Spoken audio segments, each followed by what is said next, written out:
Good afternoon, ladies and gentlemen. This is your host, Calvin Anderson, for the Check In With podcast. We are on season 3, and I have an amazing guest with me today. We met at an event and started to speak over LinkedIn, where she began to share what she actually does, which for me, especially in the time that we're in and the time that we're going into now, her profession and her work is something that is not only needed, but I think I would say, a mandatory thing to have. My guest today is the founder of YourCyberCoach. She believes that trust is one of the most valuable assets a business can have. My guest helps businesses and self-employed mental health practitioners protect what matters most without the overwhelm by building strong cybersecurity and GDPR foundations with a people-first approach. Her mission is to make data protection accessible, empowering professionals to unlock new opportunities through trust and confidence. Ladies and gentlemen, please give an incredible welcome to Katie Shanahan. Katie, how are you doing? I'm good, thank you. Thank you so much for such a warm welcome. That's really lovely. No problem. Thank you so much for coming onto the podcast, and I'm really appreciative of just your time and everything too. I want to start off with your story and your mission, Katie, if that's okay. What inspired you to focus on your work on cybersecurity and GDPR for early stage businesses and self-employed mental health professionals or practitioners? It's been a whole host of different things, really. I have worked in the industry for over 7 years now, and consistently, I saw that early stage businesses just weren't getting the support that they needed.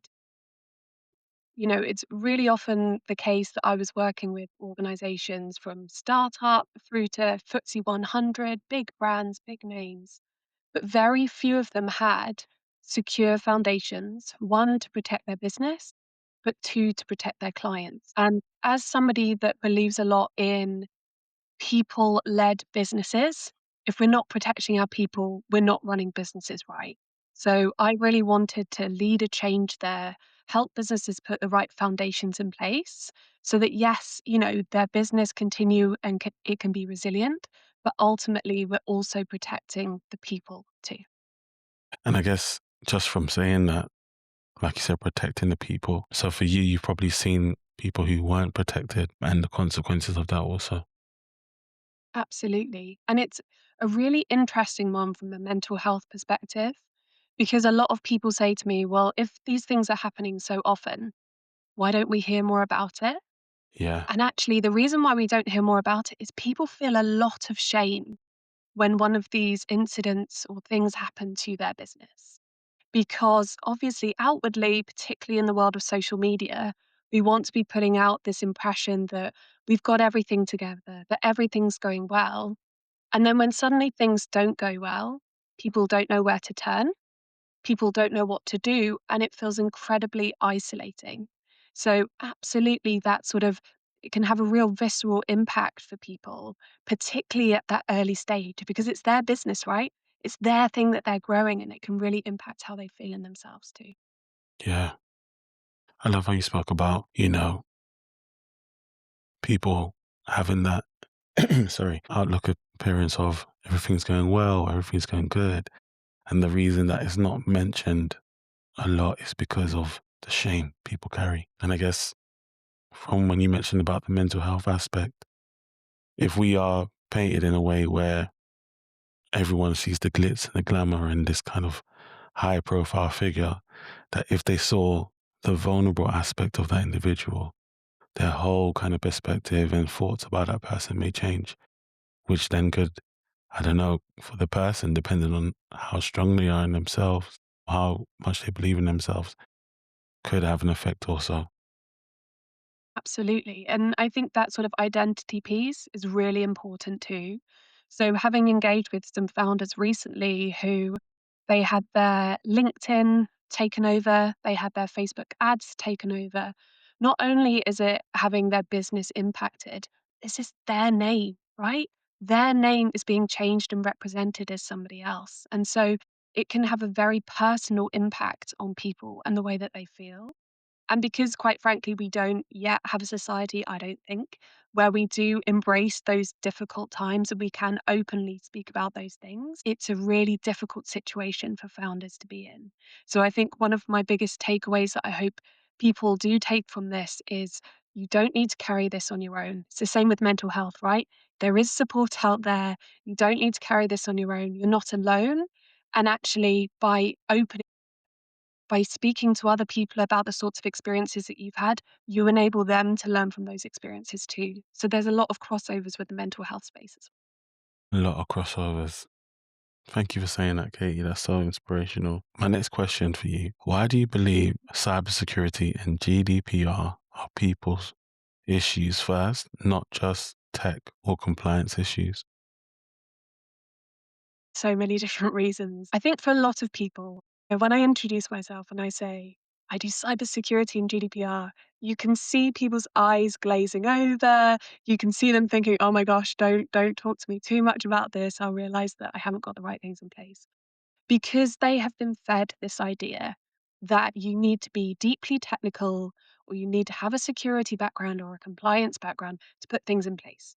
Because ultimately, people within my industry have sold them this idea that it has to be complicated, therefore, you have to spend tens of thousands, hundreds of thousands of pounds to put these things in place.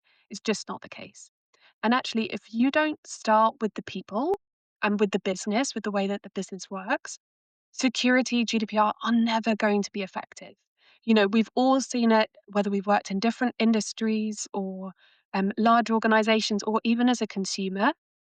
If people are creating security steps that don't work for people, people find a workaround, right? We've all done it. Oh my gosh, don't make me have to do this really boring thing. I'll find a different way to do it. And then we're less secure. Whereas actually, if we start with the people first and the business first, how does this business work? What's our culture? What are our values? And then feeding security and data protection into that concept, actually, it's so much more effective and it's going to last and it's going to scale with your business.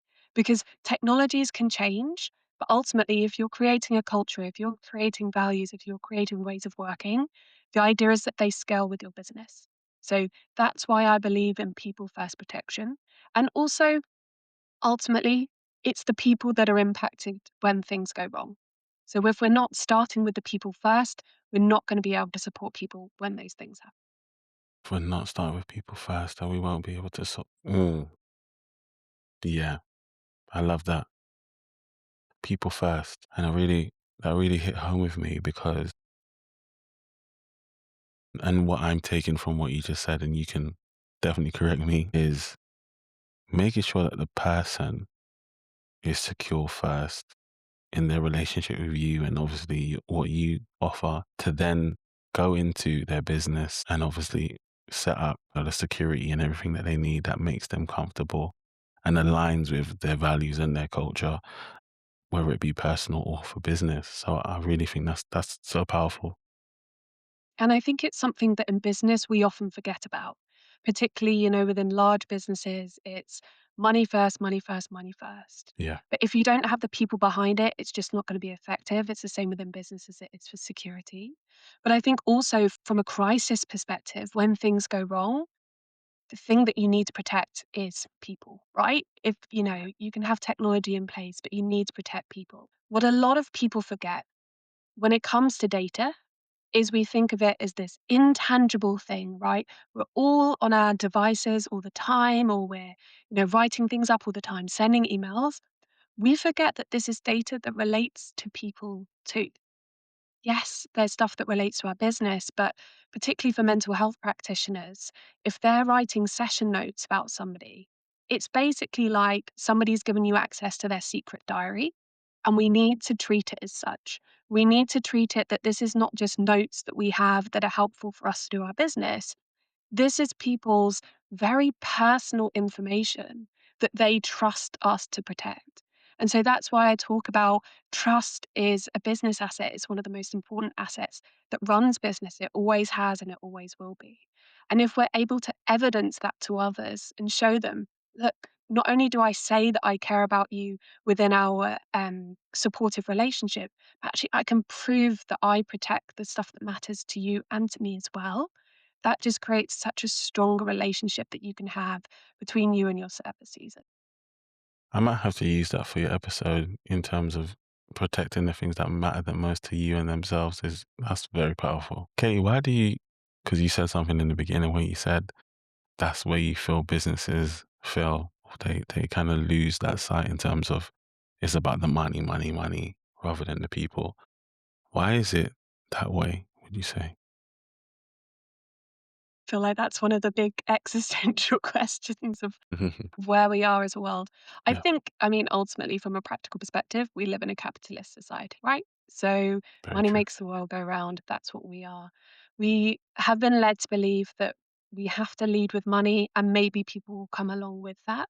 Yeah. But actually, if you think about some of the biggest brands, and this goes outside of the cyber and GDPR space, if you think of some of the biggest brands, the brands that are doing well are the ones that bring people along with them. Yes. They're the ones that people trust. They're the ones that people recommend to others. And actually, it doesn't have to be money versus people. It can be people leading to money and supportive ways and actually creating a new society where we lead with people first. And we're really starting to see that. We're starting to see that with some of the new founders that are coming out, with some of the new businesses, the sorts of people that have said the way that things have been done previously just don't work for us right now. It's not the state that we want it to get to, but we can start to change things for the better. I think we're seeing a real shift there. I believe that also. And I hope the shift continues to grow. Hmm. Moving on to the next section I want to speak to you on is the mental health and well-being connection. Hmm. Have you ever worked with someone after a security breach or GDPR issue? And what was the emotional and mental toll on them? I've had quite a few clients work with me through that recently. It comes back to that piece of, for a lot of people, their business is tied to their identity because they believe a lot in trust led businesses. It's all about your connection with your clients. And having worked with some mental health practitioners recently, one of them experienced an issue. It wasn't a breach. They were working with a client. The practitioner had to share some information because there was a safeguarding issue, but they hadn't ahead of time informed their service user that they would have to share information within those situations. When the service user found out, there was obviously difficulties there. There was a formal complaint. There was a whole host of different activities that happened from that. And I think what a lot of people forget is, yes, there is the procedural aspects that come from this, but there was an emotional and mental toll on both the service user and the practitioner. On the service user, they had the sense of, I trusted you with my data. I thought that we had this trusted relationship that was just between the two of us. And actually, they hadn't been informed that there would be reasons in which that needed to be shared. But also for that mental health practitioner, they pride themselves on that trust led relationship.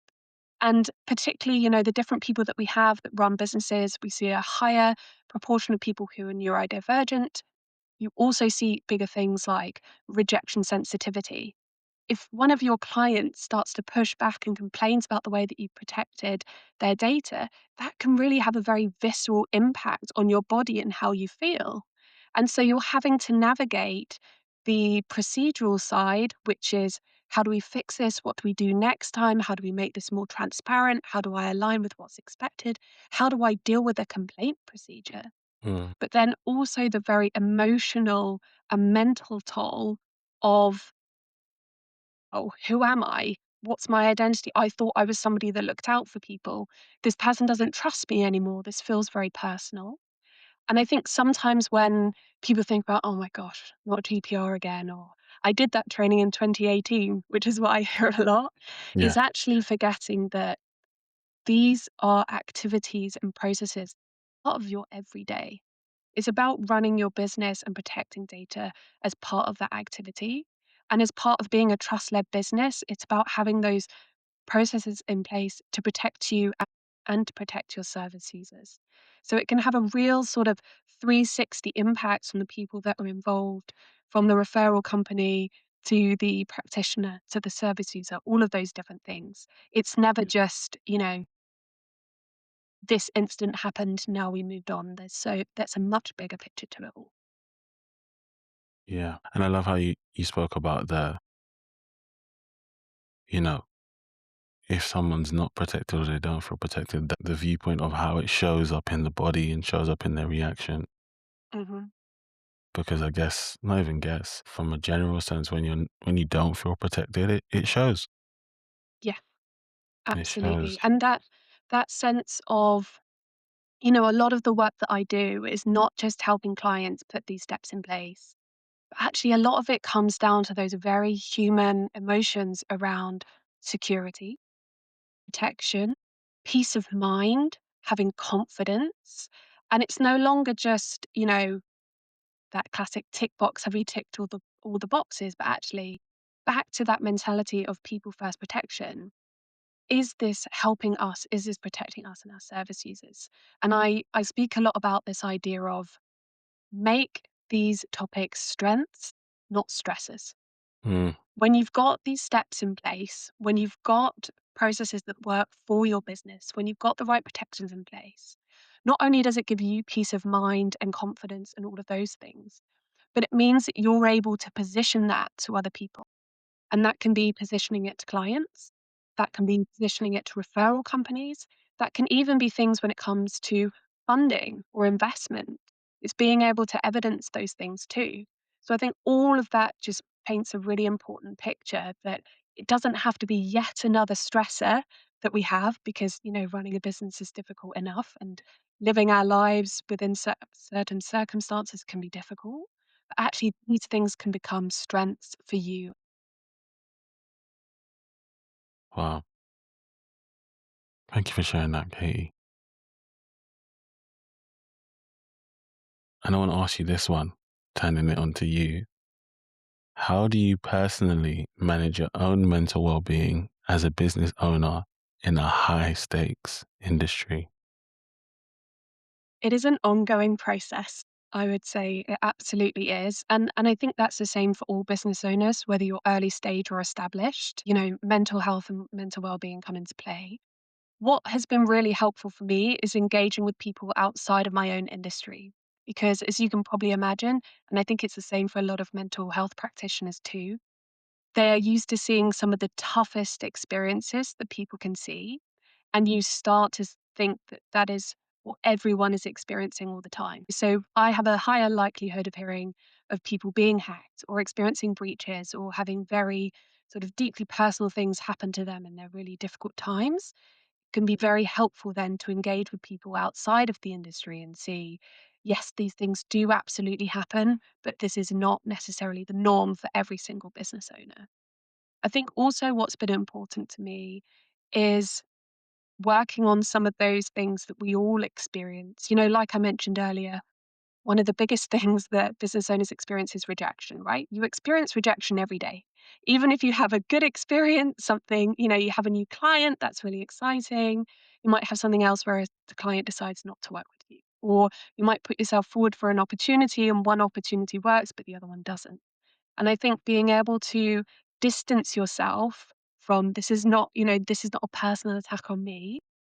This is maybe a learning opportunity that I can see what worked in that one and what didn't work in this one, all helps that mental well-being piece. And I'd say probably the third thing for me in terms of managing my own mental well-being is challenging the idea that I need to work in the way that I did within a corporate environment.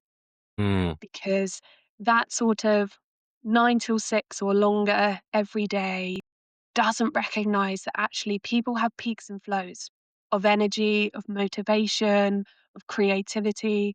And actually leaning more into that has been a lot more positive for my own mental well-being, but I know is also really beneficial for other business owners too. I love that. Just in terms of making it a priority to look after yourself, Hmm. even though you are working hard and doing great work, that you match the work rate with your self-care, or take your self-care to a higher level than your work rate, which is always beneficial. Mhm.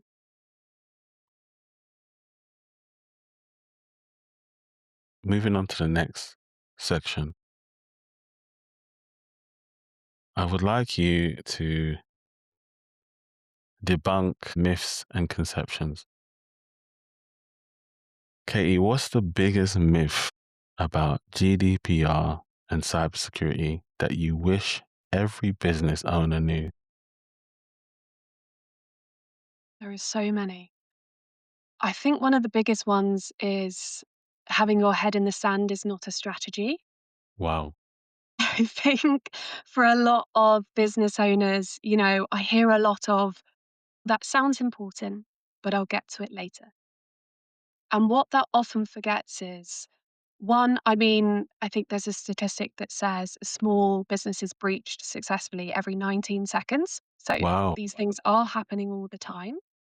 I would caveat that to say there are a lot of small businesses, so not to go into panic stations, but this is obviously something that impacts small businesses.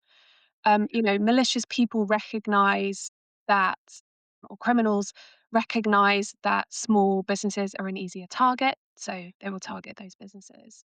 But I think also what it forgets is your business is worth protecting. You have worked so hard to build up a business that you're proud of, that you enjoy, that your clients appreciate. And actually, it's sort of downplaying all of the hard work that you've done rather than recognizing your business is worth protecting. Your clients are worth protecting. Your peace of mind is worth protecting.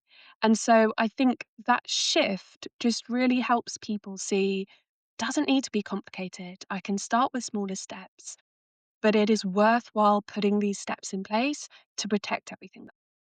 Mhm.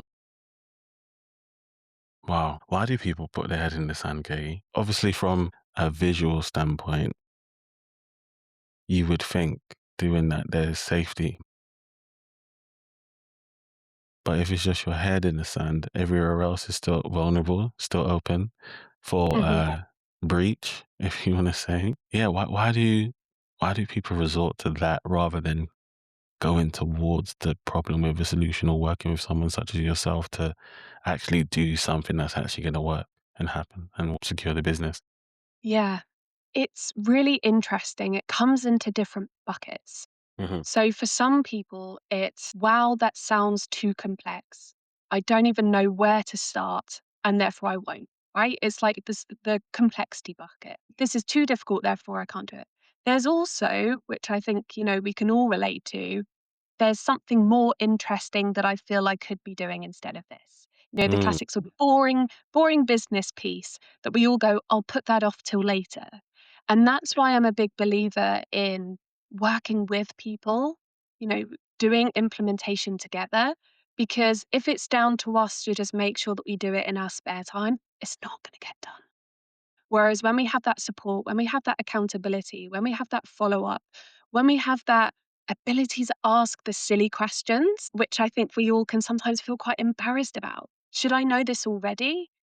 Maybe everyone else knows X, Y, and Z, and I don't know that. I feel like I can't ask those questions. So I think you have the complexity bit, you have the this doesn't sound super exciting. But I also think for a lot of people, it's just not something they've ever engaged with before. It was right. always something that sat with somebody else. So I don't need to think about that because the I team deals with that. Yeah. Or I don't need to think about that because I have a tool on my device. Or I don't need to think about that because I make sure that I put in two-step verification on my accounts. And actually, it's so much more than that. Yeah. Yeah. But because we're not starting with the business and the people, they think, I've got a tool or it's too complicated. It's not something for me to think about. Whereas when we start with the business and we start with what activities does my business rely on to function? How would I feel? How would my clients feel if I was unable to do those things? How would my clients, how would I feel if I no longer had access to that data? And suddenly it's so much more compelling because you're starting with the business and you're starting with how can I protect the business? How can I protect people? Rather than what technical tool should I be using and starting from there, which for a lot of people who don't work within the tech space and are people oriented, that's just not exciting or compelling. Whereas when we start with the people, when we start with the business, it's so much more likely to take place. Thank you for that, Katie. And mm,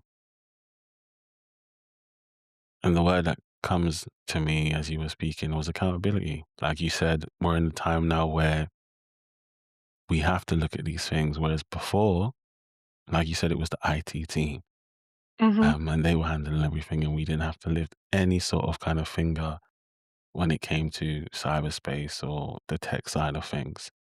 Whereas now there's more of a hands-on approach, especially like you said, being a business owner, being basically the head of the company. We actually have to do something, and we actually have to know not only who to turn to, but what we actually need for the people. Absolutely. And even if organizations do have an IT team, there's a couple of things to consider. One, they might have an IT background, they might not have a security background. So presuming that they've got those things in place is not sufficient. Mm, But also, from the large scale breaches that we saw with with co-op, this is not something that just impacts the IT team. This is something that fundamentally impacts business disruption, employee well-being, the money that's coming into the business, but also having to spend additional money out. If mm, we just put all of this on the IT team to get sorted, we're not positioning it as a business strategic risk. And back to that idea of trust is a business asset. Trust is something that fundamentally impacts the way that we run our business. That's why we should see it as something that the business owners and the tops of organizations understand. And that's the same whether you are a CEO of a business, if you're a self employed mental health practitioner, you yeah, are the person that owns that, right? yeah, And then yeah. everybody within your team helps you towards that goal of protecting what matters. So that's Mm, why I talk a lot about protecting what matters. That comes into the people side, that comes into the data side, that comes into every single person that comes into contact with your business and comes into contact with your data. How can you set those expectations to protect the things that matter to you and your to what matters. I think that's the theme of your episode. business? Tell us, Katie, what's the truth about cyber risks for small and solo businesses that most people overlook? Well, I've spoken a little bit about the fact that small businesses are still targeted. So I Hmm. think that's important to think about. Yeah. I think as well, when it comes to cyber risks, what a lot of people do, as I said earlier, is they go, well, I have a tool. So why do I need to think about anything else? But if you start with a tool, you're not necessarily protecting everything that matters. So the approach that I have with the clients that I work with is thinking about if I were to lose access to my laptop. Let's not think about cyber security, all of those things. Let's think about the stuff that matters to your business. If somebody took my laptop or I left it on the train, one, could I still run my business? Two, would my data still be protected? And then suddenly go, oh, wait, no, actually, well, maybe if they take my laptop when I'm still working on it, they have access to everything. So that's no good at all. Or, an example that I had before is a lot of people think it's the malicious outsiders that are the biggest risk for your business, right? The classic someone in a hoodie in a dark room, maybe a basement, typing away, trying to break into your business. Yeah. But actually, what that forgets is there is a whole group of people who are already trusted in your business and present a higher risk. And those are the insiders, right? Those are your employees, those are your contractors, those are the suppliers that have access into your business that you have accepted already. And that doesn't necessarily mean that they are going to do something malicious, although sometimes that does happen. Somebody stealing your customer data set because they want to move somebody somewhere else and they're going to take all of that. But sometimes it's the accidental stuff that can have the biggest impact. And we've seen big news headlines of, somebody accidentally sending a very sensitive email to people with 100 people within CC. So everyone could see everyone else's information. All of those sorts of things are actually accidental, but have a huge impact on the business from a security perspective. So I think shifting the mindset to there are, people who want to get into my business and they're therefore I need to think outwardly. It's also then about thinking inwardly to the business. How do we protect those people that are within the business already? But also, how do we upskill them to make sure that they are protecting our business as we would expect them to as well? Hmm. Yeah, that's really powerful. I love how you said trust being an asset, and you don't. I don't think I've ever heard that before. That is because it is an asset. It's a great one, and you so rightly said there's so many people involved, so many people that need protection, and it's the CEO's job, the director's job, the founder's job to make sure that not just themselves are protected, but everyone is. Because, like you said, if trust is the asset and you're trusting these people to come and work with you and build something together because they see the vision too, it's only right that everyone's protected within that bubble or that framework. And it really comes into the cultural piece as well. Yeah. So I am a big believer that psychologically safe companies Mhm. are more secure because people feel that they can speak up if something isn't working. People can say, I accidentally clicked on this thing, please help me, rather than those organizations that create an almost fear culture, in which case people keep their heads down even when something's gone wrong and they're not. It's those psychologically safe spaces where people can share with each other and say, I heard this thing happen for somebody else. Let's make sure that we can change the way that we approach things to protect what matters. And that sort of change in mentality is back to what we were saying earlier about creating these new types of workplaces. It's the ones that are psychologically safe, that don't burn people out, that allow people to rest when they need to, so that they're not so fatigued that actually they forget all of the processes they need to follow and can then help protect the business as well. So it's all of these different things that create a much more secure environment, but also a much more enjoyable one too. If you feel that you can be open, if you feel that you can speak up, if you feel that you can change a process that isn't working for people, that's going to help everyone within the situation. So I think it's really important. It is really important.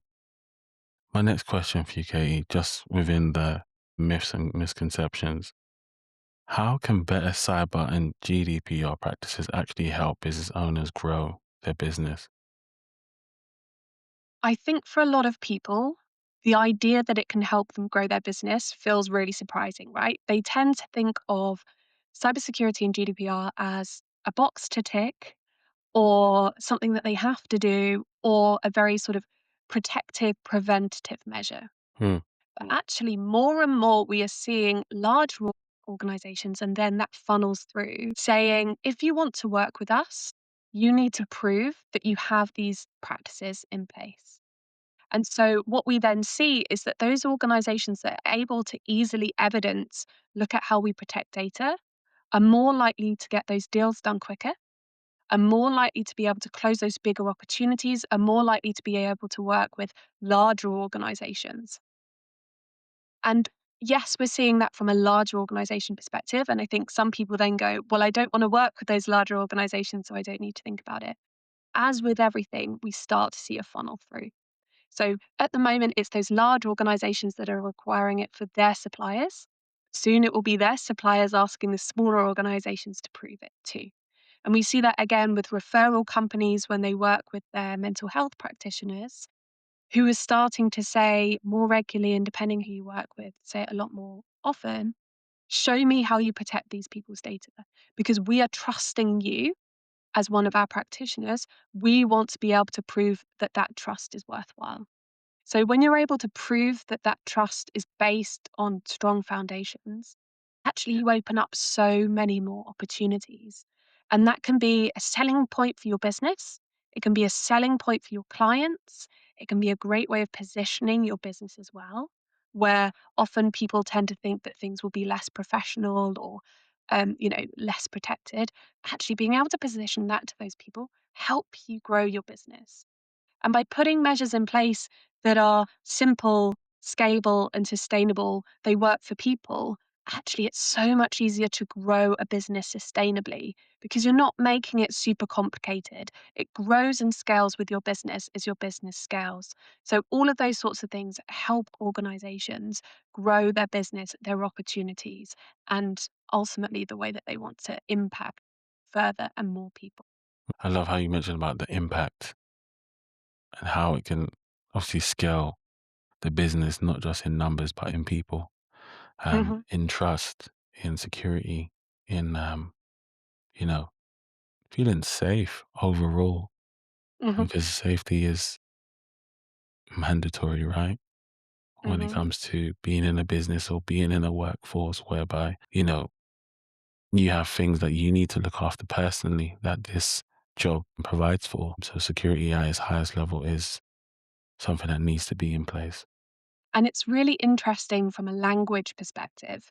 So, hearing the word cybersecurity, Mhm. I think both of those things we think, well, that sits with somebody else.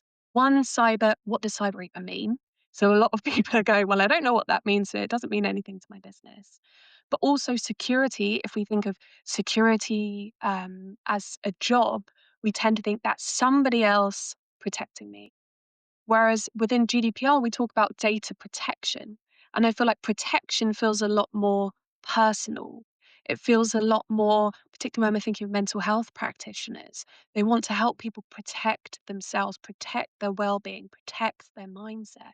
And so I think part of the reason why, what I mentioned about people having their head in the sand and not knowing where to start is because those things feel like topics that aren't for them.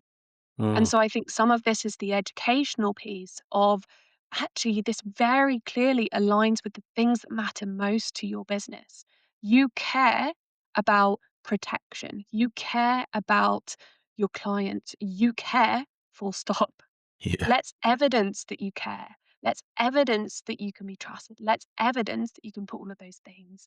And helping people go through that shift in mindset is one of the biggest drivers for people then saying, oh, wow, I need to do this because my business is worth protecting, because my service users are worth protecting. And I think that really helps us create this much better and much safer environment for everyone involved. Kate, you said so much amazing things already. But just that part there where you said less evidence, Hmm. that is probably that's a key gem right there. Hmm. To evidence these things, not just to just say it or do it. Like, Hmm. let's actually document this is what is happening. This is the date, the time, this is the people, this is the sector. And even when you're saying it to me now, and just me kind of looking at it from a visual standpoint, is once that's done, and there's obviously a review within the company, or everyone sits down to see, okay, this is how we've started to protect you. You can then look at it from a reference point and say, with the sector or with the team or whoever, and say, okay, how has this way of protecting you been for the past 6 to 12 months? Hmm. And how can we now take it further to whereby you feel even more safer and Hmm. that the protection itself is more tangible than when we first started? And also being able to open that up to clients as well. Yes. It's the classic case of being able to evidence anything within your business makes it more compelling. So, being able to evidence case studies, being able to evidence transformations, and similarly, being able to evidence that you are a trustworthy business, that you can be trusted, that you protect what matters, actually all helps within that. And it also makes it a lot more motivating for the people that work within the business because it aligns back again to that purpose. Whether you are, if we think about larger organizations, if you have a support team that are engaging people with people on a day to day basis on the phones, if you're able to demonstrate to them, you help our strategy of caring for our customers by following these steps that help protect them and their data. Suddenly, you give somebody a piece of the pie. You give them a piece of purpose and motivation within a job that can sometimes be difficult. And it's the same for whatever your role is. Being able to show how the work that they do helps towards the business strategy, help towards that vision, help towards that impact. And I'm a big believer that by helping and educating people around this within their businesses always means that they can share this then with the people within their lives so that they can then help protect their personal lives, but then they can also help protect the people around them too. And it creates this really positive cycle and process of more and more people expecting higher security and protection of the things that matter to them, of knowing the questions to ask, of knowing when to push back, but also of having that sense of we're making a real impact and we're helping protect people. Protecting what matters. Before I even go into like the next segment, open that up for us and for the listeners, Katie, in terms of protecting what matters. Give us the scope of that, and just obviously from a personal standpoint, but just from a general sense, what that looks like and how should that be done?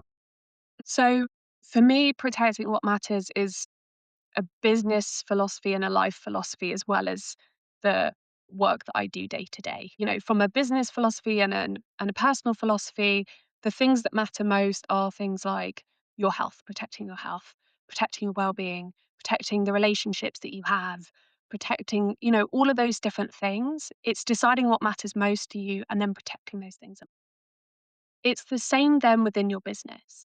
So, exactly as I mentioned before, when I work with clients to begin with, we don't start with what technology do you have in place. We start with what do you do that enables you to run this business? Mm-hmm. Then, what do you use to be able to do that? And what do you rely on to be able to do that? And then suddenly, then we're able to have a very risk based approach because protecting what matters doesn't necessarily mean protecting everything to the same level, which can then become quite expensive or become quite cumbersome. It gives you a really clear way of prioritizing what are the stuff that matters most to us as a business? What are the stuff that we are obliged to look after from a legal compliance perspective? So, thinking about things like personal data, special category data, and then making sure to protect those things from a prioritized basis. And that means not just, putting locking mechanisms in place or, doing your updates. It can be things like knowing what is happening to that data and being able to track should something go wrong. It means understanding if you're processing any health data on somebody, if you're processing any racial information on them, or trade union membership, which all come into special category data, and then putting the relevant level of protections in place to protect something that can have an impact from a discrimination perspective. So when I talk about protecting what matters, it's about what matters to your business. It's what matters to your people, and ultimately what matters most. So from a GDPR perspective, I think a lot of people go, "Oh my gosh, not GDPR," or "Not another e-learning," which I think if you've worked in a business before, you're like, "Please, no, never again." Actually, for me, I find it so interesting because GDPR is about protecting a fundamental right, the right to having the protection of personal data. And if we think of some of the precursors that came before GDPR, one of those was after World War II, it was after the Holocaust, it was after people were discriminated against due to their religion, due to their sexuality. And bringing it back to that protecting what matters, all of those areas then become really clearly important rather than just another tick in the box. It becomes about protecting people, protecting our business.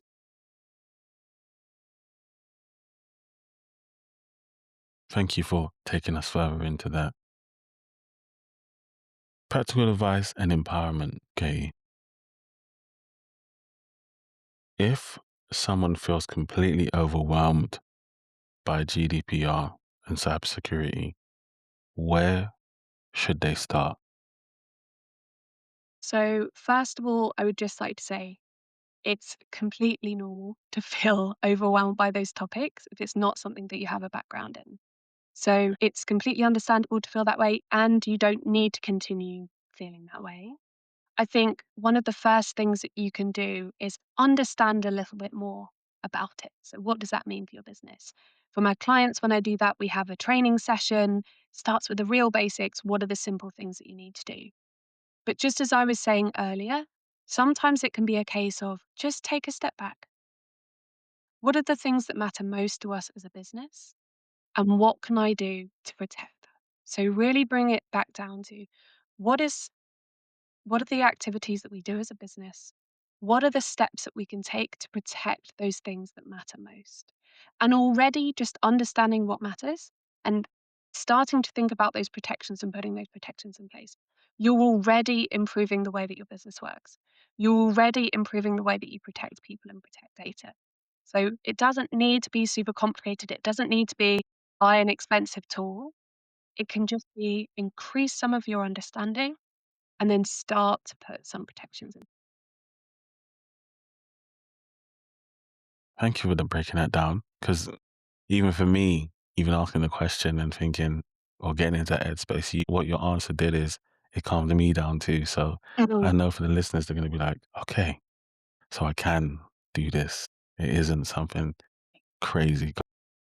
mhm, and I think that's why, for me, it's so important to start this business because it can feel very jargon filled, Mhm. right? You're like, "What are they talking about now? I have no idea what that means for me." It can feel very overwhelming or confusing, and actually just being able to take it down to really simple steps, taking it down to a bit of a framework that people can understand and use consistently, taking it away from this is something that's super technical into I do business steps every day. This is about doing my business, but doing it more securely. That really helps shift and brings it back to that helping with the peace of mind, helping with the confidence, helping with the sense of we're protecting more. Katie, what are the three small but powerful actions a self employed mental health practitioner can take today to protect their practice? Good question. So, there are a whole host of different things that you can do to start off with.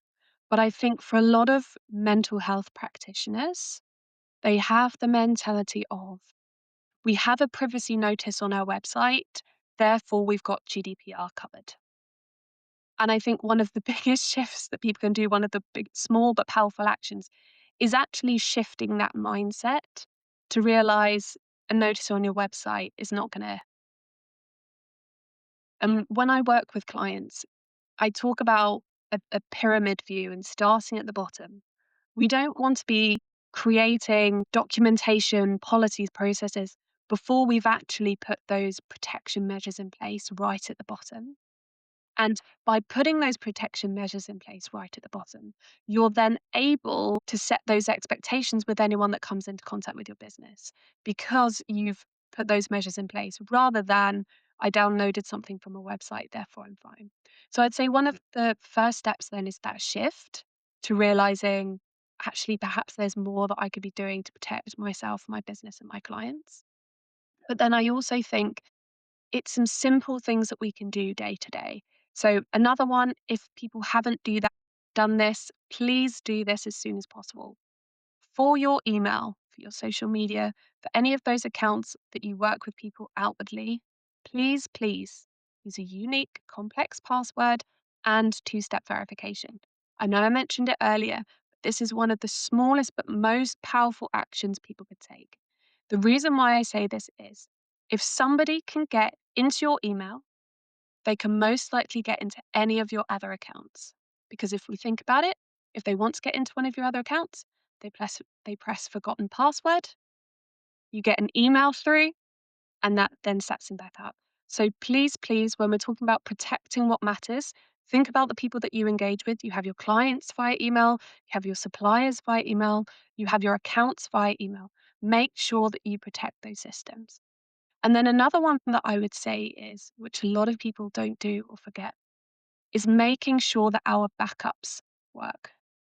So the classic example that we see is people saying, often from a personal perspective, they say, "Oh, well, I didn't back up my phone. My phone was stolen. Now I've lost all of my personal photos, personal videos, my personal relationships with people were all on my phone. I don't have access to that anymore." So thinking about again, what matters most to my business, to me, to my day to day, making sure that we're backing up any of that critical information, and then also making sure that we test that that works and it's locked down, right? Because if somebody can get into our backup, that's no use to us either. So we need to make sure that that's protected, but we also want to make sure that we test that it actually works. So it's just a few different examples, but thinking about those little steps that they don't need to be complicated. You've probably got a lot of these things in place already, but that shift in mindset, locking some things down, making sure that we have backups can all help protect it.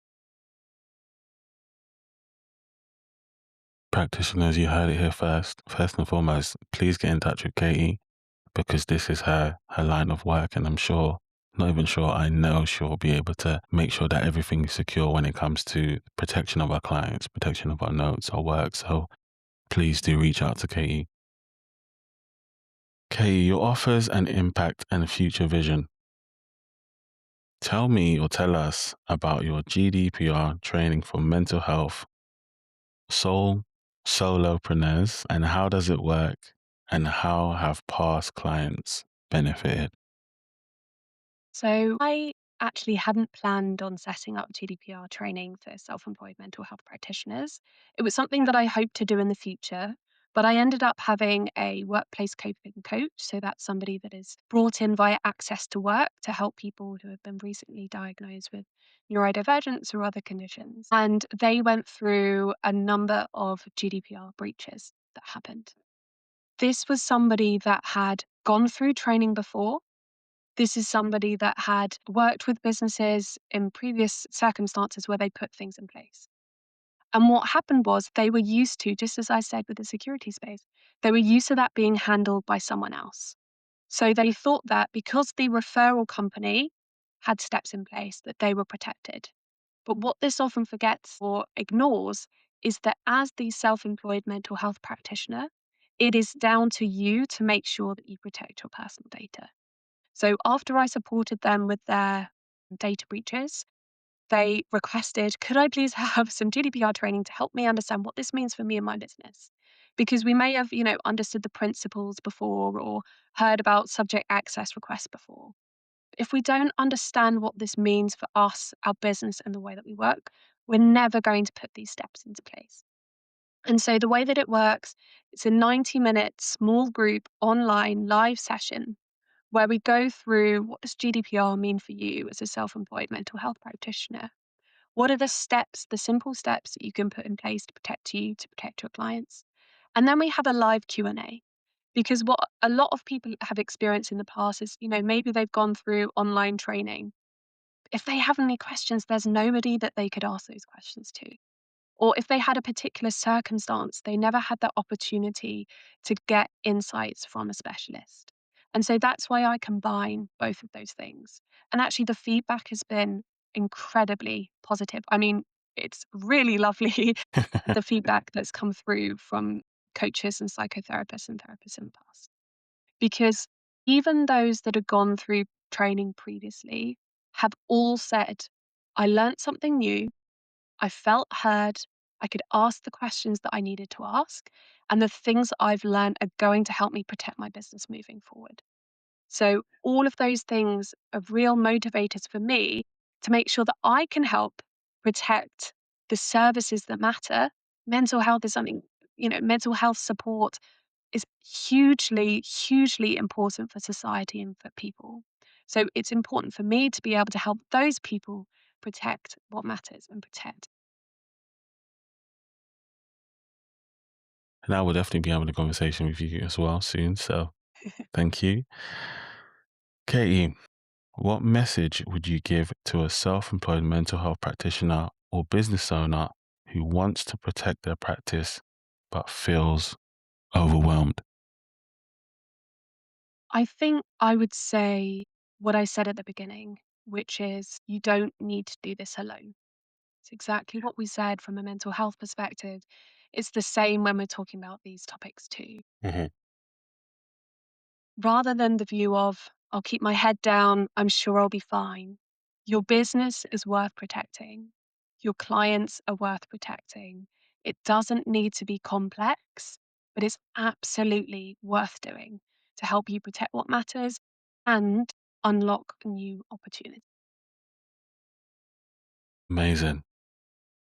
Katie, thank you so much for your time. I definitely know this won't be the first time I have you on here because as cybertech and cyberspace grow, we're gonna definitely need you to come and implement and speak to us about what we need to keep the things that matter most to us Yes. protected. Katie, with all my guests, I have this fun rapid questions where I ask them things so the listeners can get to know you better. Is that okay?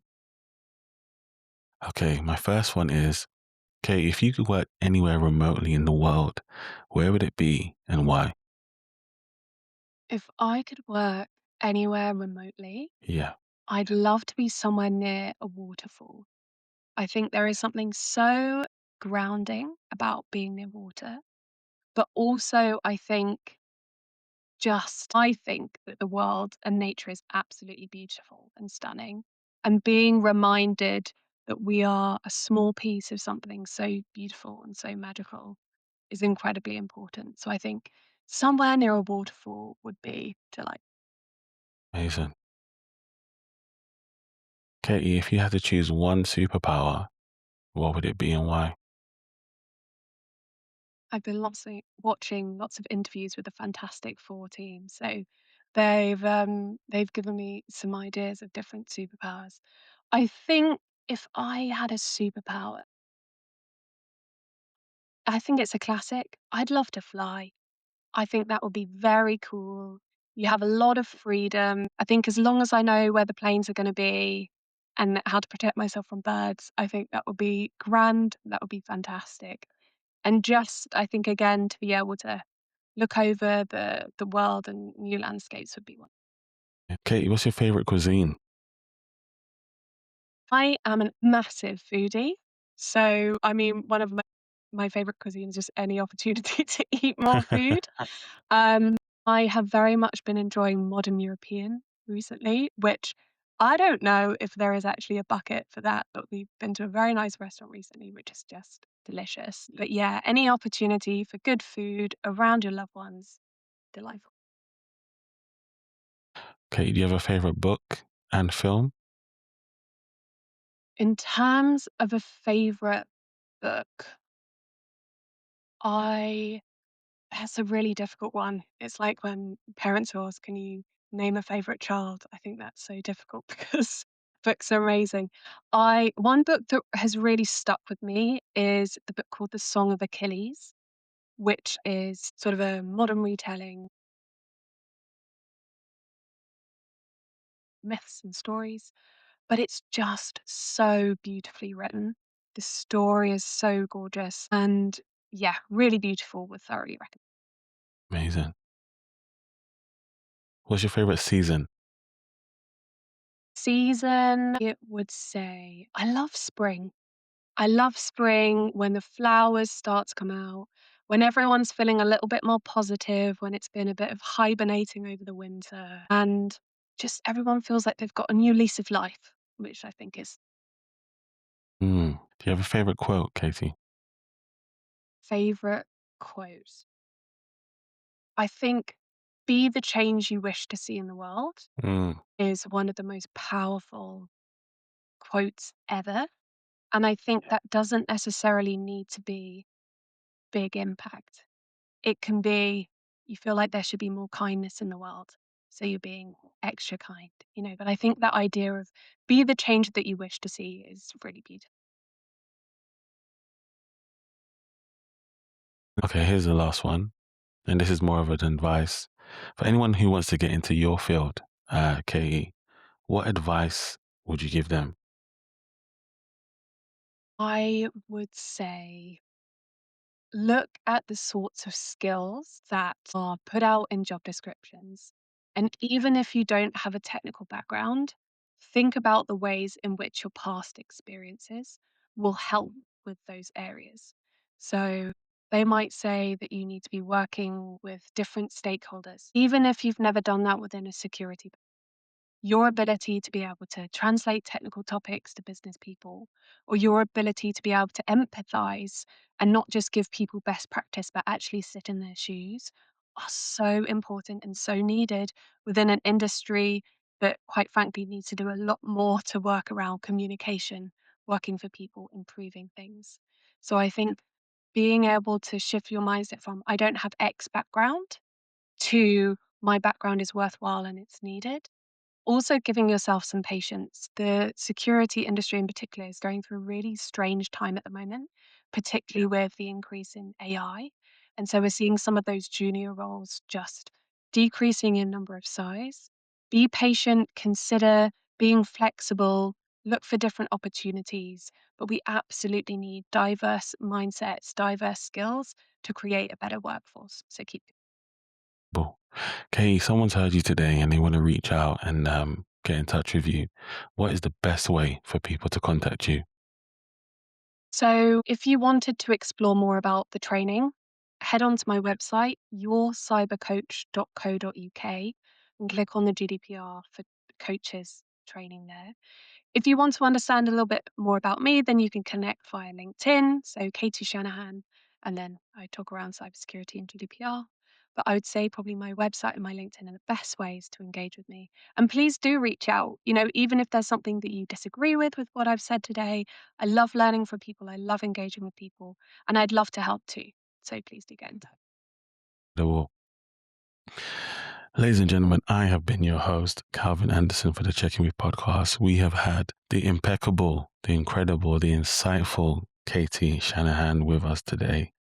Please, she's got send all the info, get in touch, reach out. And like she said, she likes to learn also. And she's taught me so much. And I know she's taught you guys some amazing things today as business owners, as people who want to get into business, practitioners, basically everyone who wants to begin a business. So yes, please reach out for Katie to secure your future and what matters most to you. Take care. Speak soon.